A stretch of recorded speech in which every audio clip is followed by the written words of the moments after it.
It's hard to believe that the PS5 launched more than 4 years ago. I'm going to share 40 of my best tips that I've learned in the time since its release. Now, you might know a few of these, hell you might even know most of them, but I guarantee that there's at least one or two that you don't know.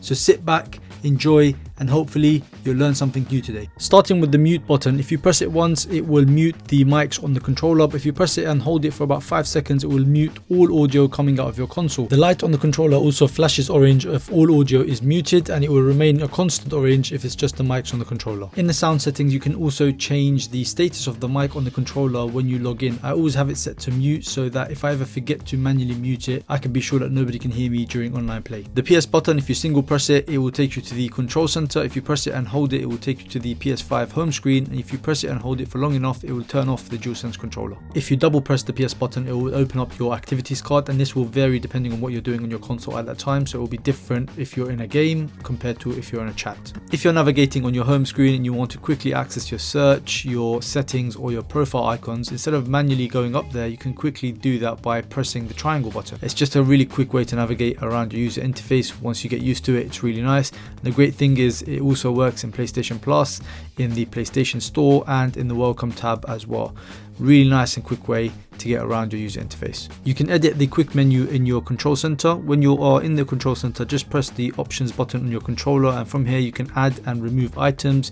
You can reposition different icons as where you please, and if you make a mistake or if you feel like you've made too many changes and you want to reset or go back to the original, you do have the option to reset to default. Now, as you play more games, your older games will disappear into the games library. However, if you want to keep a particular game in your home screen, just navigate to the game, press the options button on your controller, and then select keep in home.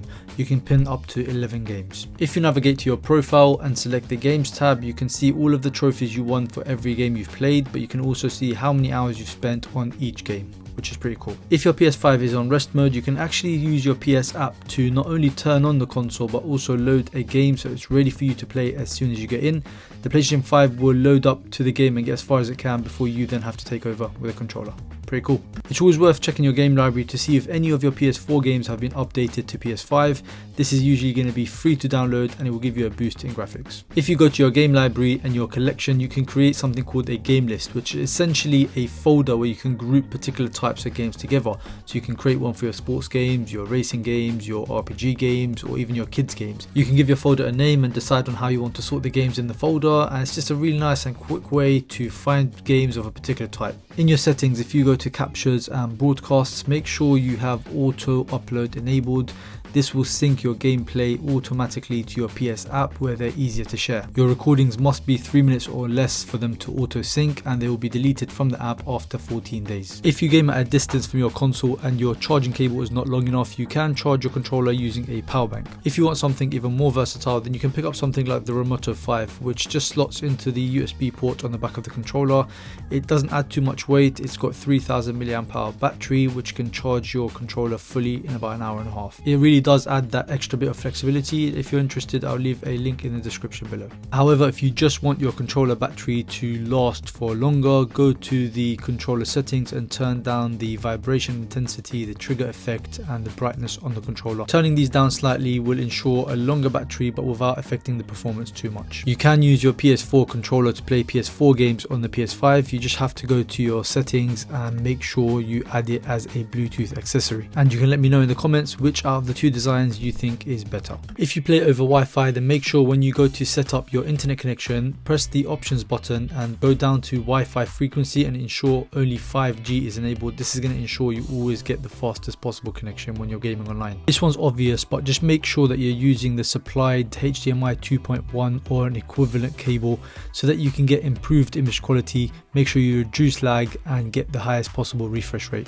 If you don't want people to know you're online, then you can choose to appear offline from the login screen or when you're switching users. Now, every time you win a trophy, your PS5 will capture a short video and save it in your capture section, which of course will take up a lot of storage over time, especially if you win a lot of trophies. So you want to go to your trophy section and make sure you turn the save trophy video to none, and while you're at it, the save trophy screenshots to none as well. I personally like the beep sound the PS5 makes when you turn it on, but if you don't, then you can turn this down or off completely in the settings. Just go to your settings, sound, and then volume, and you'll see a beep sound option there.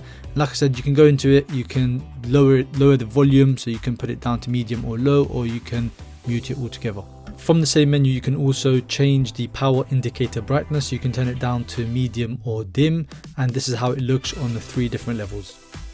Now under save data and game settings, you can actually choose your different presets for all of your games. So these will be the default settings every time you play a new game.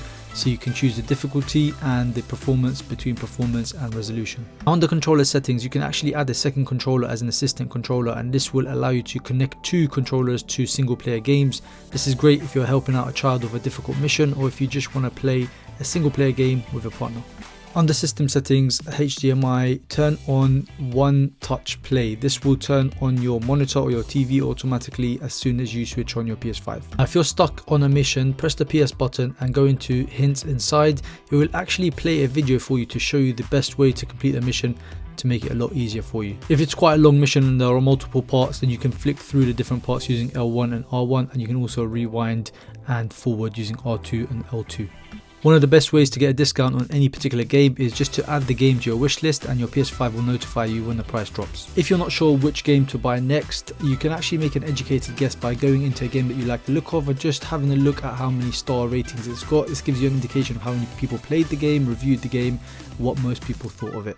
Now, you don't want your PS5 to be on all the time and using power unnecessarily, so go into your power saving mode and set your PS5 to enter rest mode after 20 minutes. Your PS5 can charge your controller while it's on rest mode, but from this menu you can turn that option off. You can set it to always, or you can set a time limit for it. From this menu you can also set a timer for your controller to turn off while inactive, and I usually set this to 10 minutes and it gives me a much longer battery. On any keyboard screen on the PS5, you can use your left analog stick to move around the keyboard, but if you press and hold both analog sticks down, you can actually enter gyro mode, where you can just point the controller and it will move around on the keyboard. In your screen and video settings, just make sure all of your settings are on par with the quality and capability of your monitor. The last thing you want to do is buy an expensive monitor and not be getting the most out of it because you haven't checked the settings. In your profile privacy settings, go all the way to the bottom and make sure crossplay invites is enabled to get invites from friends on different platforms. One of the best ways to pay less for PlayStation subscriptions is just to wait until Black Friday or New Year's, where PlayStation have a discount, and then you just pay for it annually, and the next time you renew that subscription, it will fall on that same day when it will also be discounted. That way you're essentially never paying full price for any online subscription. The PS5 will play theme music every time you hover over a different game. Now, I like that feature, to be honest, but if you don't, you want to turn it off, just go to your sound settings, audio output, go all the way down and turn off sound effects and home screen music. You're good to go. The welcome tab is great. It's pretty much an area which gives you an overview of everything on your console, and it's fully customizable. So if you select the edit widget at the top, this window will pop up, and here you can pretty much customize all of your widgets. You can choose which ones you want to show or hide. You can increase or decrease the size of each widget. You can move them about to basically get the look and the feel that you like. There are a few layout design presets to choose from, but I would recommend you choose your own one, because then you can lay it out the way you want. You can also go into the news section and decide which games you want to follow and unfollow, and the ones you unfollow, you will no longer hear about those games or get news about those games. You can also change the background image of the welcome section. There are plenty of options to choose from that PlayStation give you by default, but if you want to, you can also use your in-play screenshots that you've got, or you can download some images from online onto a USB, plug it in and download those images to use as a background for your media gallery. I really do like this welcome area simply because it's fully customizable. PlayStation Stars is a great way to save money. You sign up on the PS app and essentially they give you a couple of missions and games that you should play, and as you play you earn points, and those points can then later be redeemed in the PlayStation Store, which is really nice. It's always a good tip to go into your privacy settings and just make sure you're happy with all the settings there. Make sure you're happy with who can see your real name, who can view your profile picture, who can view your games and trophies and so on. It doesn't bother a lot of people, but for me I think it's important. You're going to want to remove your PS5 plates to clean it regularly, and to also add or switch out your M.2 SSD card. Now, simple as it sounds, a lot of people actually forget how to remove the plates or get really worried about breaking them in the process of removing them. So here's the best and quickest way to do it. So you want to have the PS5 laying flat with the disc side facing you. Across the other end away from the disc side, you want to lift up and then you want to push towards the disc side, and you're going to see that the plate comes off quite easily. Turn the console around now with the disc side facing away from you, and again across the other side of the disc side you want to pull up the case away from the console and then you want to push it towards the disc side. You're going to see again it comes off quite easily. You should be cleaning the inside of your PS5 regularly to keep it performing at its best. I would say at least once a month. Remove the plates, blow away any dust that's inside the fans, and then go around with a small hoover and hoover any extra dust that's stuck inside before you put the plates back on. You can save games on an external hard drive if you run out of space on your console. You can actually play PS4 games directly from an external hard drive, but not PS5 games. They'll have to be copied back onto your PS5. So what I generally do is have my PS5 games on my console storage and my M.2 that I've installed, and then my PS4 games on my external hard drive. And the PS5 now takes M.2 SSDs of up to 8 terabytes, so yeah, plenty of space. Customization is also important. I got the skin for the center part of my console from Dbrand. It protects the nice glossy area in the middle, but also looks really nice. Also added the PlayStation icons protector for the ports, which I got from Etsy. I also really love these Dbrand plates. Not only do they give my PS5 a thinner profile, but they also have cutouts around the fan to allow for better airflow, and they have dust filters on the inside to stop dust from getting into the console. Really nice. And here's a bonus tip for anyone who stuck around till the end. If you're experiencing any jittering or game lag, then this is what you need to do. Press and hold the power button until you hear a second beep, and then your PlayStation will load up in safe mode. From here you'll need to connect your controller using the wire, and then come down and select clear cache and rebuild database. Select clear system software cache and then rebuild the database, and hopefully that should resolve any issues you're having. From here you can also reset your PS5, which deletes all your data and resets all the options to default settings, and this is great if you're selling the PS5. That's it from me guys. That's my top PS5 tips in 2025. How many of these did you really know, and have I missed any of your favorite ones out? Let me know in the comments, and I hope to see you in the next video. Peace.